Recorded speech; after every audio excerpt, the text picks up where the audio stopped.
Hi hello ನಮಸ್ತೆ ಸ್ನೇಹಿತರೆ, ನಿಮ್ಮ ರಜತಂತ್ರ ಯೂಟ್ಯೂಬ್ ಚಾನಲ್ಗೆ ಸ್ವಾಗತ ಸುಸ್ವಾಗತ. ಸ್ನೇಹಿತರೆ, ಭಾಗ್ಯಲಕ್ಷ್ಮಿ ಧಾರಾವಾಹಿಯಲ್ಲಿ ನಿನ್ನೆ ನಡೆದ ಸಂಚಿಕೆಯಲ್ಲಿ ವಿಚಾರವನ್ನು ತಿಳಿಯೋಣ. ಅದಕ್ಕೂ ಮುನ್ನ ನಮ್ಮ ಚಾನಲ್ಗೆ ಸಬ್ಸ್ಕ್ರೈಬ್ ಆಗಿಲ್ಲ ಅಂದರೆ ಸಬ್ಸ್ಕ್ರೈಬ್ ಮಾಡಿ ಹಾಗೂ ಹೆಚ್ಚಿನ ವಿಡಿಯೋಗಾಗಿ ಲೈಕ್ ಮಾಡಿ ಸ್ನೇಹಿತರೆ, ಇಂದಿನ ಸಂಚಿಕೆಯಲ್ಲಿ ತಾಂಡವ್, ಕುಸುಂಬ ಮತ್ತು ಭಾಗ್ಯ ಇಬ್ಬರು ಸೇರಿ ತಾಂಡವನ್ನು ಶ್ರೇಷ್ಠನ ಮದುವೆಗೆ ಹೇಗಾದರೂ ಮಾಡಿ ಹೋಗುತ್ತಾನೆ ಎಂದು ಅವರನ್ನು ಅಲ್ಲಿನ ರೂಮೊಂದರಲ್ಲಿ ಕೂಡಾಕಿರ್ತಾರೆ. ಈ ರೂಮಿಂದ ಹೊರಬರಲು ಚಡಪಡಿಸುತ್ತಿರುವ ತಾಂಡವ್ ಆ ಇಬ್ಬರ ಮಕ್ಕಳನ್ನು ಕಾವಲಿಗಿಟ್ಟಿರುತ್ತಾರೆ. ಇದರಿಂದ ಅವರ ಯಾರಿದ್ದಾರೆ ಎಂದು ತಿಳಿದು ಮಕ್ಕಳಿಗೆ ಏನೆಲ್ಲ ತಿಂಡಿ ತಿನಿಸುಗಳು ಬೇಕೋ ಅವನ್ನೆಲ್ಲ ಕೊಡಿಸಿ ಮತ್ತು ಆರ್ಡ್ರ್ ಮಾಡಿ ಹೇಗಾದರೂ ಮಾಡಿ ಈ ಬಾಗಿಲಿಂದ ಹೊರಗಡೆ ಹೋಗಬೇಕು ಎಂದು ಚಡಪಡಿಸುತ್ತಿರುವ ಸಂದರ್ಭದಲ್ಲಿ ಶ್ರೇಷ್ಠ ತಾಂಡವ್ಗೆ ಫೋನ್ ಮಾಡ್ತಾಳೆ. ತಾಂಡವ್, ಎಲ್ಲಿದೆಯಾ ತಾಂಡವ್?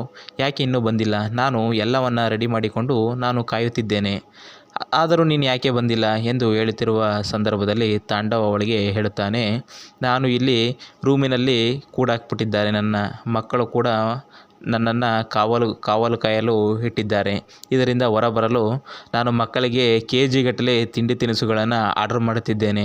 ಆದರೆ ಅವರೆಲ್ಲರೂ ಸೇರಿ ತಿಂಡಿ ತಿನಿಸುಗಳನ್ನು ತಿಂದು ನನಗೆ ಯಾವುದೇ ರೀತಿಯಲ್ಲೂ ಸಪೋರ್ಟ್ ಮಾಡುವ ಹಾಗೆ ಕಾಣಿಸುತ್ತಿಲ್ಲ ಎಂದು ಹೇಳುತ್ತಿರುವ ಸಂದರ್ಭದಲ್ಲಿ ಶ್ರೇಷ್ಠ ಈ ಮಾತುಗಳನ್ನು ಕೇಳಿ ಕೋಪಗೊಳ್ಳುತ್ತಾಳೆ. ತಾಂಡವ್, ನೀನೇಕೆ ಅವರ ಮಾತುಗಳನ್ನು ಕೇಳಿದೆ? ಅವರೆಲ್ಲರನ್ನು ಸೇರಿಸಿಕೊಂಡು ನೀನು ಅಲ್ಲಿರುವುದು ಏಕೆ? ಮತ್ತು ನೀನು ಅವರು ಬಾಗಿಲು ಹಾಕುವ ತನಕ ಏನು ಮಾಡ್ತಿದ್ದೆ ತಾಂಡವ್? ನೀನು ಅದನ್ನು ಕಿತ್ತುಕೊಂಡು ಬರಬೇಕು ತಾನೆ ಎಂದು ಹೇಳುತ್ತಿರುವ ಸಂದರ್ಭದಲ್ಲಿ ತಾಂಡವ್ ಹೇಳುತ್ತಾನೆ, ನಿನ್ನ ಹಾಗೆ ನಾನು ಅಪ್ಪ ಅಮ್ಮನ ದೂರ ಮಾಡಿಕೊಳ್ಳಲು ಸಾಧ್ಯವಿಲ್ಲ. ನಾನು ಅಪ್ಪ ಅಮ್ಮನಿಗೆ ಹೆದರಿಕೊಂಡು ಮತ್ತು ಅದೇ ರೀತಿ ಗೌರವ ಕೊಟ್ಟು ಬಂದಿದ್ದೇನೆ ಎಂದು ಹೇಳುತ್ತಾನೆ ತಾಂಡವ್. ಅದಕ್ಕೆ ರಿಯಾಕ್ಷನ್ ಕೊಡುವಂತಹ ಶ್ರೇಷ್ಠ, ನೋಡು ತಾಂಡವ್, ನಾನು ಎಲ್ಲವನ್ನು ರೆಡಿ ಮಾಡಿಕೊಂಡು ನಿನಗೋಸ್ಕರ ಅಪ್ಪ ಅಮ್ಮನ್ನೆಲ್ಲ ಬಿಟ್ಟು ಎಲ್ಲರನ್ನು ಎದುರಾಕೊಂಡು ಮದುವೆ ಮಾಡಿಕೊಳ್ಳಲು ಕಾಯುತ್ತಿದ್ದೇನೆ. ಆದರೆ ನೀನು ಈ ರೀತಿಯೆಲ್ಲ ಮಾಡಿದರೆ ನನ್ನ ಮುಂದಿನ ದಾರಿ ಏನೋ ಆಗುತ್ತಾ? ಈಗ ನನ್ನ ಪಕ್ಕದಲ್ಲೇ ಒಂದು ತಾಳಿಯೂ ಇದೆ ಮತ್ತು ವಿಷದ ಬಾಟಲ್ ಕೂಡ ಇದೆ.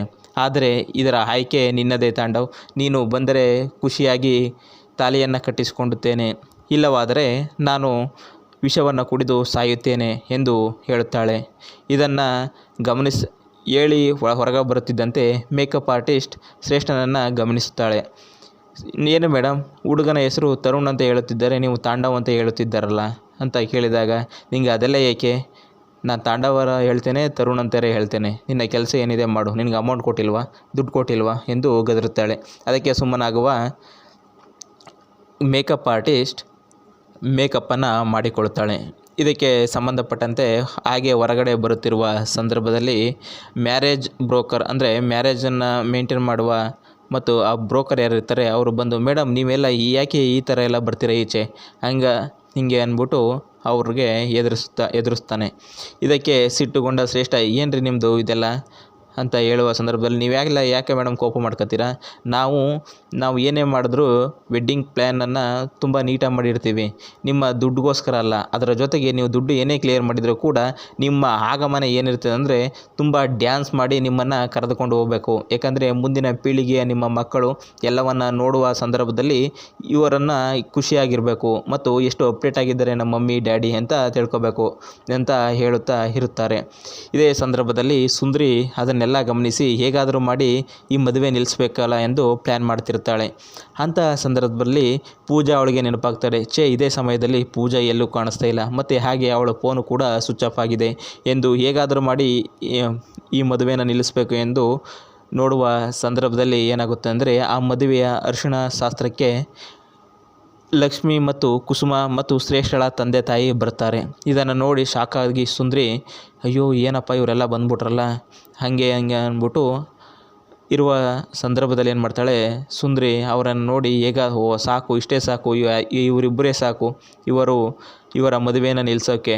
ಹಾಗೆ ಎಲ್ಲವನ್ನು ನೋಡ್ತಿರುವ ಸಂದರ್ಭದಲ್ಲಿ ಕುಸುಮ ಹೇಳ್ತಾಳೆ, ನೋಡು ಭಾಗ್ಯ, ಎಷ್ಟು ದೊಡ್ಡ ಛತ್ರದಲ್ಲಿ ಚೌಟ್ರಿಯಲ್ಲಿ ಎಲ್ಲರನ್ನ ಬಿಟ್ಟು ಹೇಗೆ ಮದುವೆ ಆಗ್ತಿದ್ದಾಳೆ ಅಂತ ಹೇಳ್ತಿರುವ ಸಂದರ್ಭದಲ್ಲಿ ಲಕ್ಷ್ಮಿ ಹೇಳ್ತಾಳೆ, ಹೌದು ಅತ್ತೆ, ಹೇಗೆಲ್ಲ ಮದುವೆ ಆಯ್ತಾಳೆ ನೋಡಿ, ಅವಳಿಗೆ ಯಾವುದೇ ರೀತಿ ಸಂಬಂಧಗಳ ಬೆಲೆ ಗೊತ್ತಿಲ್ಲ.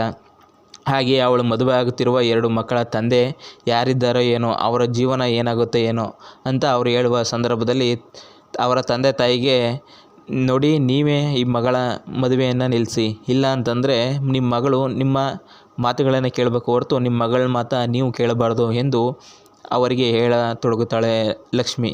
ಇಂತಹ ಸಂದರ್ಭದಲ್ಲಿ ಎಲ್ಲವೂ ನಡೆಯುತ್ತಿರುತ್ತದೆ. ತಾಂಡವ್ ಇನ್ನೂ ಕೂಡ ಚಟಪಟಿಕೆಯಿಂದ ಹಾಗೆ ರೂಮಲ್ಲಿ ಕಾಯುತ್ತಿರುತ್ತಾನೆ.